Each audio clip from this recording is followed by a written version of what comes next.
In the ancient city of Kyoto, where cherry blossoms paint the streets pink each spring, there once lived a young craftsman who believed perfection could be captured in a single line. For 17 years, he trained his hands to draw the perfect circle. His master, a stern old painter with ink-stained fingers, watched every stroke. The demands were relentless, a precision that bordered on obsession. Day after day, the young man would hold his breath, steady his wrist, and guide the brush across rice paper. Some circles came close, most did not, but none, not one in 17 years, achieved what his master called true perfection. The craftsman's workshop sits tucked behind a narrow alley, where the morning light filters through paper screens and catches dust motes dancing in the air. The scent of fresh ink fills the space. On the walls hang hundreds of practice circles, some nearly perfect, others wildly uneven. Each one represents hours of concentration, of hope, of falling just short. One spring morning, something shifts inside him. The craftsman wakes before dawn, as he always does, but instead of reaching for his brush, he sits and watches the light change. Through his window, he sees Kyoto stirring to life. A merchant sweeps his shop entrance, his broom making crooked paths across uneven stones. An elderly woman arranges flowers, each stem bending naturally, none standing quite straight. A cat stretches in a doorway, its body forming an asymmetrical arc. The young craftsman rises and walks through the waking city. He watches everything with new eyes. The cobblestones beneath his feet, worn smooth by centuries of footsteps, no two stones the same shape. The wooden buildings lean slightly, adjusted by time and earthquakes into poses no architect could plan. Even the famous temples, with their careful construction, show cracks in their walls, moss growing in the imperfections. He stops at a tea house where his old master sometimes sits. Through the window, he watches the elderly man lift a teacup. The cup itself catches his attention. It's clearly handmade, visibly imperfect. One side sits slightly higher than the other. The glaze has run unevenly down its surface, pooling thicker on one side. And yet, as the master drinks from it, his face shows something the young craftsman has rarely seen there: contentment. The young man enters and sits across from his teacher. The master looks up, surprise flickering across his weathered face. He pours tea into a second cup, this one even more irregular than the first, with a visible crack running through its center, sealed with golden lacquer that gleams in the morning light. "Kintsugi," the master says, turning the cup so the gold catches the light. "The art of precious scars." The craftsman holds the cup, feeling its uneven weight, the slight wobble as it rests in his palm. The crack, instead of being hidden, has been highlighted with gold, transformed from a flaw into the cup's most beautiful feature. The tea inside tastes somehow richer, as if the imperfection adds flavor. "I have been teaching you the wrong thing," the master says, his voice quiet, "or perhaps teaching you the right thing in the wrong way." He reaches into his robe and pulls out a scroll. When he unrolls it, the young craftsman sees one of his own practice circles, one he drew years ago, early in his training. The circle is hopelessly uneven, the line wavering where his hand shook, the beginning and end failing to meet properly. He feels shame flood through him, seeing this old failure displayed. "This," the master says, "is the most honest thing you have ever created." The words make no sense. The craftsman stares at the terrible circle, seeing only its flaws, the trembling uncertainty of a beginner's hand, the gap where the line fails to close, the varying thickness where his pressure changed. "When you drew this," the master continues, "you were not trying to hide yourself. Your fear shows here." He points to the trembling section. "Your hope here." His finger traces the beginning, where the line starts bold. "Your disappointment here." He touches the failed ending. "This circle tells a story. Every perfect circle you've drawn since then tells the same story, that you have learned to hide."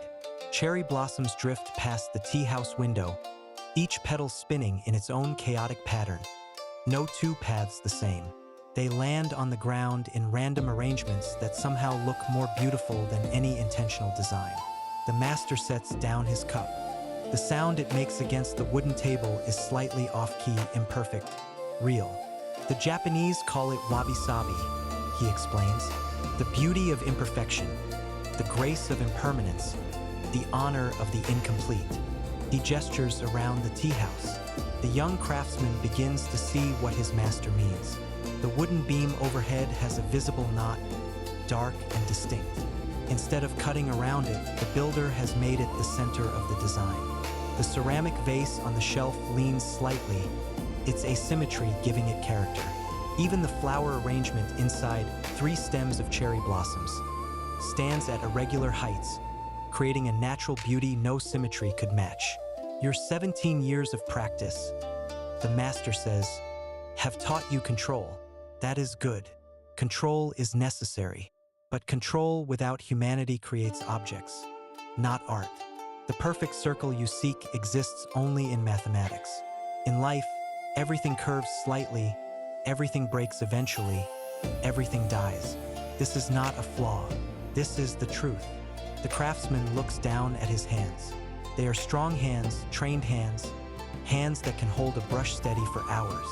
But they are also human hands, slightly scarred from paper cuts, with veins visible beneath the skin, asymmetrical, imperfect. He has spent 17 years trying to make these hands into machines, forgetting they belong to a person. Outside, the city of Kyoto continues its morning routine. A potter works at his wheel, his hands pressing into wet clay, leaving thumbprints and finger marks that will be preserved in the final piece. A calligrapher writes on a wooden sign, letting the brush move naturally, accepting where the ink bleeds or spreads. A gardener rakes gravel around stones, creating patterns that acknowledge the irregular placement of rocks rather than fighting against it. The young craftsman returns to his workshop, but he does not pick up his brush immediately. Instead, he sits and looks at his walls covered with near-perfect circles. So much time, so much effort, all spent trying to remove himself from his work, trying to become invisible, trying to achieve a perfection that denies his own existence. He thinks about the teacup with its golden scar. Someone made that cup, used it, loved it enough to keep using it even after it broke. The crack became part of its history, visible and honored. The gold repair doesn't hide the damage. It celebrates survival, resilience, the capacity to continue being useful and beautiful despite having been broken. The afternoon light slants through his workshop window. The craftsman picks up his brush. He dips it in ink, feeling the familiar weight, the way the bristles soak up the darkness. He places the tip on fresh rice paper. But this time, he does not hold his breath. He breathes naturally, feeling his chest rise and fall. He does not lock his wrist. He lets his hand move as a hand moves, with slight tremors, with human imprecision. He begins to draw. The line curves, and where it wavers, he lets it waver. Where his breath causes a slight shake, he allows the shake. Where the ink pools a bit thicker, he accepts the pooling. He draws not a perfect circle, but an honest one.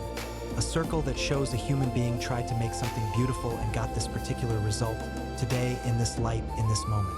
When the line returns to its beginning, it does not meet precisely. There is a gap, small but visible. In the past, he would have thrown this paper away, started again. But now he sets down his brush and looks at what he has created. It is not perfect. The line wavers in places. One side bows out slightly more than the other. The gap at the end is obvious. And yet, as he looks at it, the young craftsman feels something he hasn't felt in years. Recognition. This crooked line is his. Not his master's line, not the line of tradition, not the mathematical ideal, but his line, drawn by his hand, in this moment carrying the truth of his humanity. He hangs it on the wall beside his nearly perfect circles. The contrast is startling. The perfect circles look cold now, mechanical, as if they could have been drawn by anyone or anything. But the crooked line looks alive. You can see the person who drew it. You can feel the moment of its creation. Days pass. The young craftsman continues to practice, but something fundamental has changed. He no longer seeks to eliminate imperfection. Instead, he seeks to understand it, to work with it, to let it speak. When his hand trembles slightly, he asks why. Is he afraid? Excited? Tired? He lets the tremor show in the line, turning it into expression rather than error. He begins to create other things. He paints bamboo, letting the leaves overlap irregularly. He draws mountains, allowing their peaks to be asymmetrical. He paints birds in flight, capturing the awkward moment of wing adjustment that makes flight real rather than idealized. Other artists begin to notice. Some criticize. His work lacks the classical precision, they say. It's too crude, too honest, too obviously made by human hands.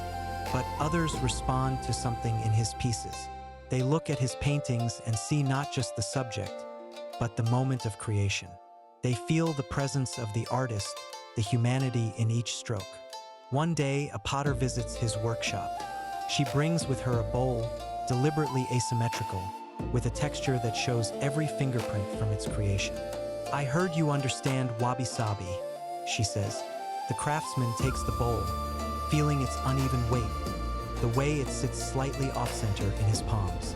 It's beautiful in a way that symmetry could never achieve. Each irregularity tells a story about its making. The potter's hands pressing here, smoothing there, accepting the clay's own desires about how it wanted to curve. "I'm learning," he says. "Every day, I'm learning." She smiles. That's the point. Perfect things have nothing left to teach us. Imperfect things, they keep revealing new truths. The seasons change in Kyoto. Cherry blossoms fall, leaving the trees bare. Summer heat makes the wood in his workshop expand and crack. Autumn brings rain that stains his walls. Winter frost makes the paper in his screens brittle. Each season leaves its mark. Each change adds character. The workshop, like everything else, is slowly becoming a more honest version of itself. The old master visits one winter afternoon. He has grown frielier, moving slowly, leaning on a stick. The young craftsman, no longer quite so young, serves tea in cups chosen for their imperfections. The master looks at the paintings on the walls. He spends a long time examining the crooked circle, the first honest thing his student ever made. "You have finally learned what I could not teach," the master says. "I could teach you technique. I could teach you control. But Wabi-Sabi, the beauty of imperfection, this you had to discover for yourself." He reaches out and touches the crooked line with one weathered finger. "This is more valuable than 1,000 perfect circles, because this is true." They sit in silence, drinking tea, watching winter light fade across Kyoto. Outside, snow begins to fall, each flake unique, imperfect, beautiful. They land on the garden stones, melting in irregular patterns, creating temporary beauty that will vanish with morning sun. The craftsman realizes that this moment itself is Wabi-Sabi, his master growing old, his own skills evolving, the temporary beauty of falling snow, the warmth of shared tea, the knowledge that all of this will pass. Nothing lasts, everything breaks, everyone ages, and in this impermanence, this fragility, this honest acknowledgement of what it means to exist, in this lies a beauty more profound than any perfection. He picks up his brush, and with his master watching, he draws. Not a perfect circle, but a living one. A circle that breathes, that shows his hand, that acknowledges his humanity. A circle that says, "I am here, I am imperfect, I am alive, and this moment matters precisely because it will not last forever." The line curves around, carrying with it everything he has learned. The 17 years of seeking perfection. The day he saw the golden scar, the teacup that wobbled, the cherry blossoms falling in their chaotic patterns, his aging master, his own weathered hands. All of it flows into the line, making it imperfect, making it true, making it his. When the line returns to its beginning, there is still a gap. There will always be a gap. Perfection is an illusion, but the crooked line, the honest line, the human line, this is real. And in the end, realness is its own kind of perfection. The master nods slowly. Outside, snow continues to fall on ancient Kyoto, each flake finding its own path down, none of them straight, all of them beautiful.